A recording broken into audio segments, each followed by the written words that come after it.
Welcome, Irene. Thank you so much for joining us today. It's an absolute privilege to have you having a chat with us. Oh, thanks, Sammy. It's lovely to be on this side to share a little bit of love. Oh, thank you. So today we're going to have a bit of a shooting chat with you, which is very exciting. But before we get into that, I mean, you've just had such an amazing netball career, some incredible highlights through there. So I'd just love to hear about some of your favourite memories and experiences that you've had along the journey. Oh, I've been around the block a few times, Tam, so bear with me because I've got a few highs. Brilliant. Luckily, the highs outweigh the lows. So, yes. Thinking back, you hardly ever remember the lows, or I think I just blocked them out of my mind, to be quite honest. I think one of the first highlights for me was in 1995 when South Africa was allowed for the first time in 28 years, allowed back out of isolation and into the big world. It was pretty amazing. We got absolutely hammered by Australia and New Zealand, but that first head out was just incredible, and it opened your eyes to what netball is all about. And the second highlight was 2003, hands down, winning world champs in Jamaica. And it was just incredible. Wow. And, the Commonwealth Games, 2006 Commonwealth Games when we won gold. And 2010 Com Games when we went into double overtime and Ria shot that goal. I think the whole of New Zealand came to a standstill. And then 2012 with Magic winning the ANZ Championship was absolutely fantastic. That was, so I have had a lot of highs. Oh, some amazing memories in there. Yes, I can still remember my heart rate at that 2010 moment where, just everyone had their fingers crossed. So some pretty cool memories in there, guys. It's incredible. So obviously along the way, lots of different coaches and people that you've worked with. And obviously this little chat today is for our community coaches. So what did some of the coaches that you had do for you in terms of, building that motivation and confidence to become the player that you did? So my first coach in New Zealand was Dame Lois Muir, and her could have asked for anyone better. So just to put it in perspective, in South Africa, when you go and play nationals, you literally get together a week beforehand, train every night, and boom, you're off to go to nationals. Whereas here, after the 99 World Champs, I moved over here to take part in the Coca-Cola Cup. And Dame Lois sent me a training program that would carry me through November and December. And I was like, what is this? Oh my God. And it had gym sessions in there. And I have never seen the inside of a gym ever before then.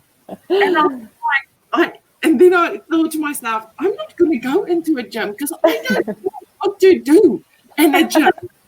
So when I arrived in January, the year of 2000, did a fitness test, clearly didn't do as well as I should have. And then I went into the gym with Debbie Martoe. Who else was there? Debbie Martoe was, Knowles, Dame Knowles, she was there. And they were pumping all these iron, and they just did one thing after the other. And I was like, wow, this is insane. So that introduction to what semi-professional netball looked like was a massive eye-opener to me. I was, blown away by the professionalism, not only by the coaching staff, obviously, but the commitment by the players. Like, I was just blown away by how hard they train and how committed they were to netball. And then obviously I had Ruth Aitken and Waimara Tamano and Lee Gibbs as coaches. And again, the caliber is so incredibly high.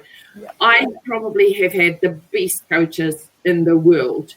And I think that all of them in different ways added to who I became. And then obviously playing for Waikato Bay of Plenty Magic, Knowles was my coach for 11 years. And what I loved about Knowles was the fact that I've played under her for so long, and every year there was something else that she expected from me. Not things that weren't achievable, but every year she changed just a little bit here, a little bit there, just to keep it fresh and to keep it entertained. Yeah. Wow, that is incredible. An amazing array of fantastic coaches, and like you say, some incredible memories in there as well. I can't imagine that shock to the system in your first training plan. That would have been incredible. It was so hard, honestly. It was just incredible. It was literally, it made you realise how lucky we are in New Zealand to have the professionalism and the fact that everyone just has such a massive passion. Every coach coaching out there has a huge passion for our sport. Yeah, so true. And I really love what you said about, Dame Nolene, and how she really knew you as a player and was able to, like you say, challenge you each year to keep stretching. That's a really incredible thing to do over 11 years. So that's a great memory. Very cool. So obviously today we're going to have a little delve into shooting and do some shooting tips for our coaches and some of our players. So tell me, what do you love about the role of a golf shoot? I mean, you've done it for such a long time. You must absolutely love being in there. Some people really despise it, but you love it. So tell us all about it.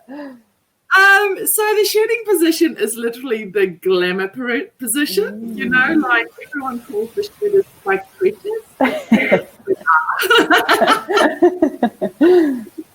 For me, shooting was always the last line, and I could make our attackers look amazing by putting the ball through the hoop. And I have said right from the start, I wasn't that good a shooter. It was the people around me that made me look incredible. I had fabulous goal attacks. I had incredible middies who hit the circle edge and just flicked the ball to me. So I love the fact that the goal shooters and the goal attacks are the last line of finishing off the product. But in saying that, it is a glamorous position, but the only thing people remember if things does not go the team's way is the shot that's been missed. So they don't think who threw all the balls away throughout the game, or the defenders that's missed the intercept opportunity. What people remember is that last shot that makes you either win or lose. So yes, it is a glamorous position, but boy, it can be brutal as well. Oh, that's so true. I mean, it is such a team game, isn't it? And it takes all people on court and obviously the bench and the coach to make that outcome. But you are remembered by that shot. So a lot of pressure, Irene. And saying that too, though, like the more you train with your teammates, the better you become. Like you literally get those invisible threats throughout the game. You know how far to push one another, how quick you can give the ball, and your eyes are always on the ball. You're always available, things like that. So it is learning to play with different combinations and making it work and actually playing to one another's strengths. I can remember my last year with Magic with Knowles. Knowles pulled me aside and she was like, so you are in your 40s and you are getting slower. And I was like, have you seen me bend? I'm still fast. And she's like, yes, in your mind you are, but to everyone else around you, not so much. And she was like, you just stay in the circle, we'll bring the ball to you. We put one another strengths here. And it was just hilarious. It is so true. You just have to play one another's strengths. Oh, that is so funny. What a great story. I totally know what you mean, though. That feeling of flow when everybody knows exactly what's happening and you get the ball through. There's no better feeling, is there? It's so cool. Oh, it just feels like you've got 10 seconds to deliver the ball, not only 3. So, so true. Everything works together. Yeah. Oh, that is awesome. So for our shooters and our coaches trying to coach some of their shooters, what would you say sort of 3 or 4 key points that they could be kind of looking at or working on? Obviously, there's probably, hundreds of different technique things and everybody does it slightly differently. But what would be things that they could hone in on? I'm a strong believer that practice makes perfect. If you go to the goalpost and you practice 50% of the shots, you're going to get 50% at the end of the day. You get out what you put in. And as a goal shooter and goal attack, those are the positions where you have to put in extra work. You can't just rely on shooting when you have team trainings. You have to do the hard yards. You have to put in extra work. For coaches, I think make it game specific. For players out there, the loneliest and the most boring thing is if you go to the goalpost and you start shooting goals and you get the ball back and you shoot the goal and you get the ball back. You know, yes. That would literally drive you away from the goalpost. So make it fun.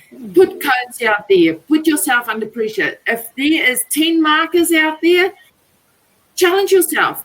Go, I need to get 9 out of 10 before I'm allowed to walk away from here. That could potentially take ages. Hey, at least it's a challenge. Make sure you're a little bit fatigued. Because when we play netball, the first shot, you're probably still fresh as a daisy. After that, you've got a defender riding you like a racehorse, and you have to run around to be available to your own players. So you are huffing and puffing, and that is another reason why accuracy falls down, because you start to heave, and you stop to breathe because you're like, I just need oxygen. And the pressure is on, you stop breathing, and that is one of the most important things, is taking the deep in, deep out, center yourself before you take the shot. Technique wise, I literally think is there's not one technique that's the best. If you look at the most accurate shooters we've had in the ANZ in the last couple of years, all of them had different techniques. If you look at her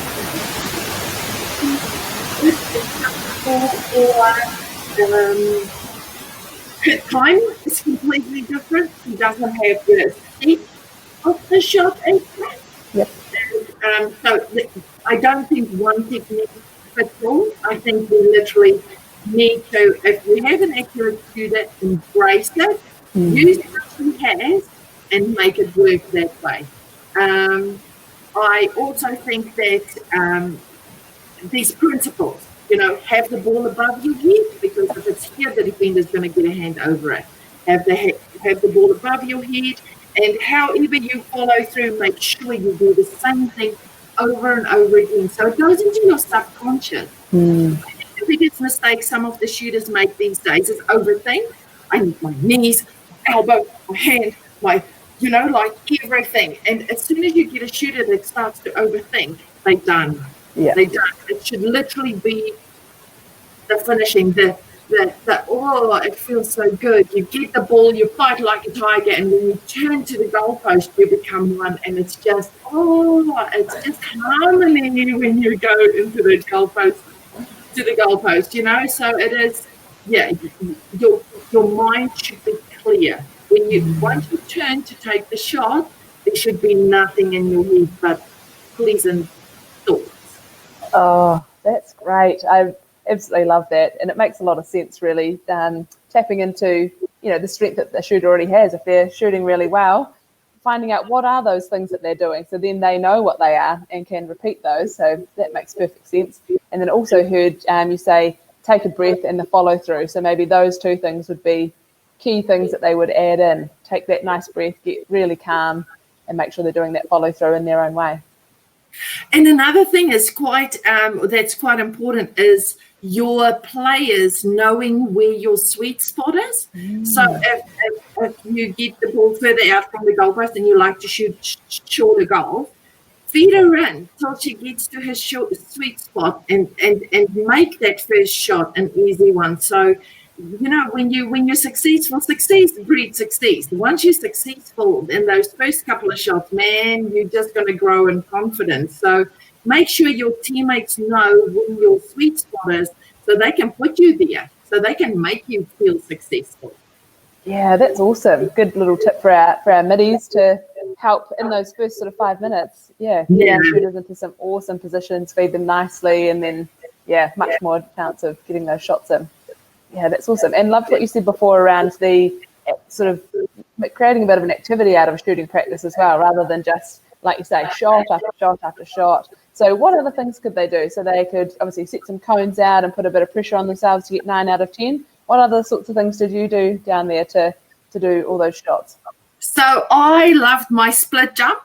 So I would literally run out, chuck the ball to myself, sprint in, catch the ball, split land. Because when you split land, you literally gain like 1.5 meters.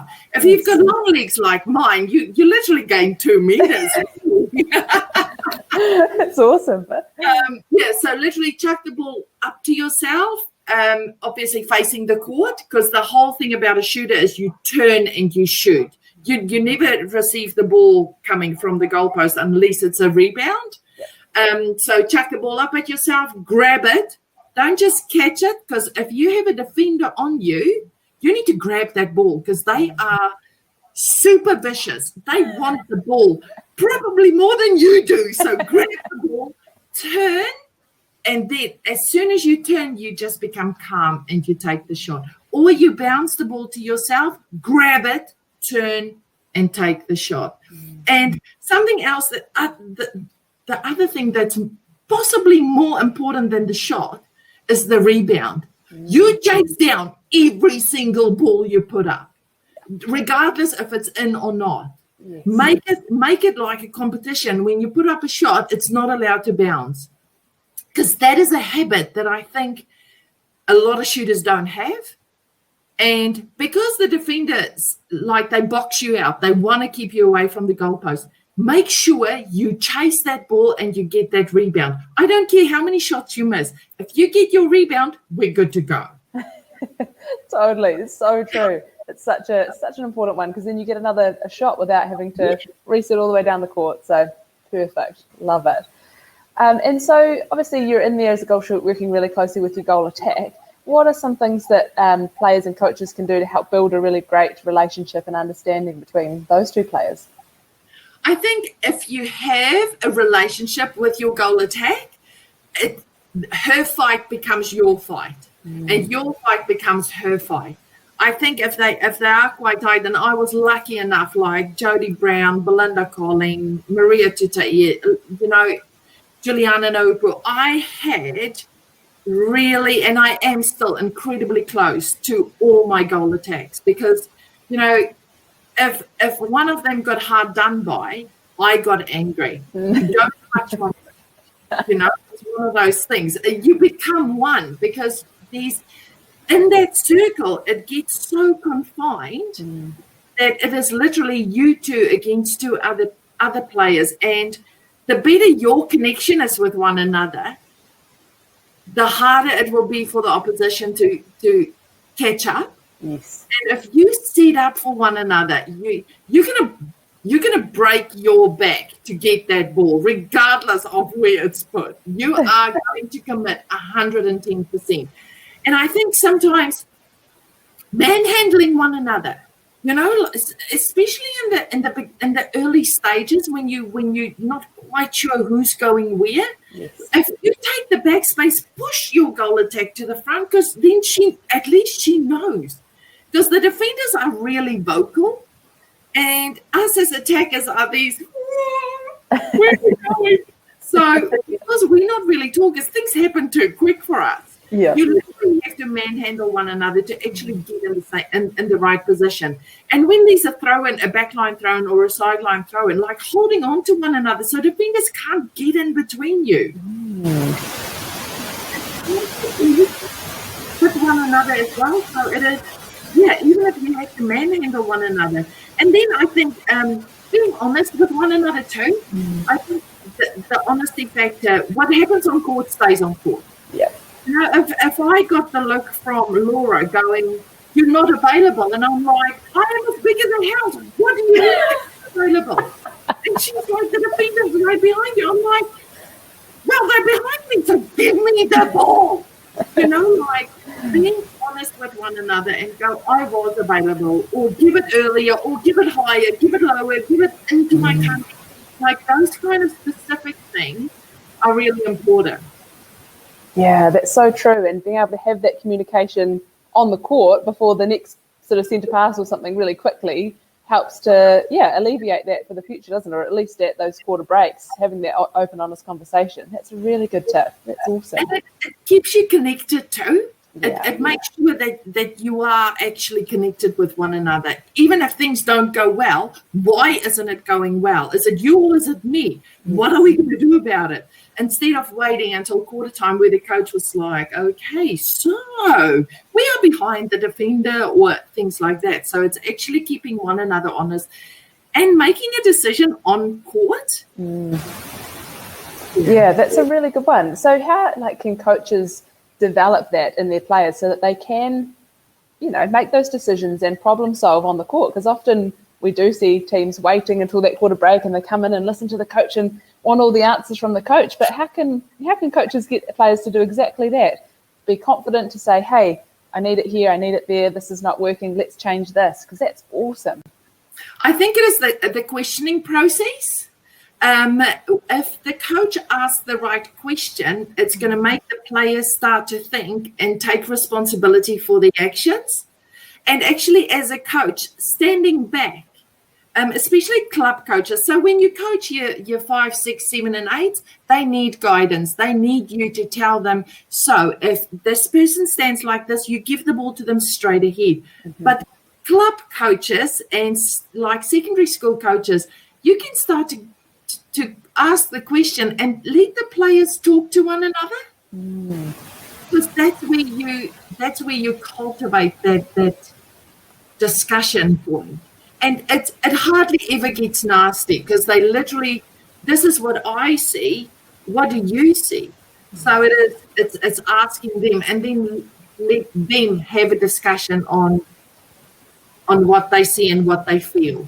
Oh, that's really cool. So you'd start that at training, that sort of idea, and then they'd eventually take it into their game scenarios too.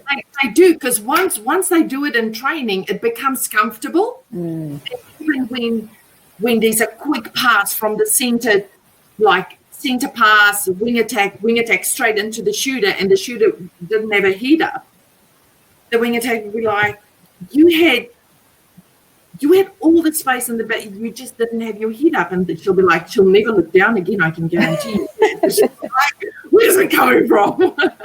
So it's those kind of things, it's those moments that they'll recognize, and then in game time, they'll be like, what was this? We did it. Yeah. Brilliant. You can really see it starting to come to life. That's really cool. So before you talked about allowing sort of one shooter or the goal attack to set up for the goal shoot or vice versa, what sorts of things do you mean by that? What does that look like on court, setting up for each other? What are some options? So it depends if you have a moving shooter and a moving goal attack, or if you have a stationary shooter who literally can, and it's honestly half a step to the left. So normally the shooters stand in the middle of the goal circle. It makes it really hard for the goal attack to know where to enter, because literally your defender can nullify you and the goal attack when she drives in. So by the shooter taking half a step to the left, half a step forward, half a step back, then that goalkeeper is going to be like, oh, I don't have that whole circle, so now I need to either commit to my shooter or I need to commit to whoever's charging in. If she comes in on the opposite side, your shooter is going to be home alone. If she commits to the shooter, if your goal attack has a really good timing, she could potentially get the drive into the circle. So it's making sure that you create something for one another, and it's little movements. If the shooter runs out to be the outlet pass, boom, your goal attack has full circle rotation going. She is the queen. So it's making sure that your goal attack and your goal shooter knows those kind of things. And when the shooter heads out of town, she might want to call the goal attack and go, I'm going out, you've got the circle. So it's those kind of things that's really important. And when your middies hit the circle edge, it's where your goal attack comes in and where your shooter. So that is where the circle rotation will start to become really important, because you don't want your goal shooter and your goal attack to hang out on the circle edge, because that is where the middies are driving on to. So, yes, it is literally being aware, that spatial awareness of who's going where and what are they creating. And I think that the clarity of that will only happen by them repeating or not the same movement, but repeating the centre pass attack or the in-circle rotation, just so they have clarity on who goes where and what it looks like. Oh, brilliant. That's really cool. And sort of goes back to that communication again, doesn't it? If you're going to go and do something, the other person needs to know so that they can play off that. Stay connected, yeah. Oh, that's fantastic. Very cool. Irene, some absolutely amazing tips in there. I could literally talk shooting with you all day, but I know you've got other things to go and get on to. So we're going to ask our final question that we ask lots of our coaches on these kōreros. So because you've obviously been doing lots of coaching now as you've kind of moved out of the playing scene, but if there's one thing that you could know about coaching now that you wish you'd known at the start, what would that one thing be? What's the one thing that you've learned that you wish you'd known at the start? For shooters is to be fearless. It's okay to miss a shot. Go for the rebound though. Yes. It's that simple. It is literally that simple. It is be fearless, take the shot. If it goes in, hallelujah. If it doesn't, just chase it down and get the rebound. Brilliant. Oh, perfect. And then obviously if you miss that rebound, get on defense as well. Yeah, transition. Boom. Oh, I love it. Hey, it's been so great chatting to you today. Some amazing tips in there for our coaches and for our shooters. I know they're going to love it. So thank you very, very much. It's been a pleasure. Awesome. Thanks, Timmy.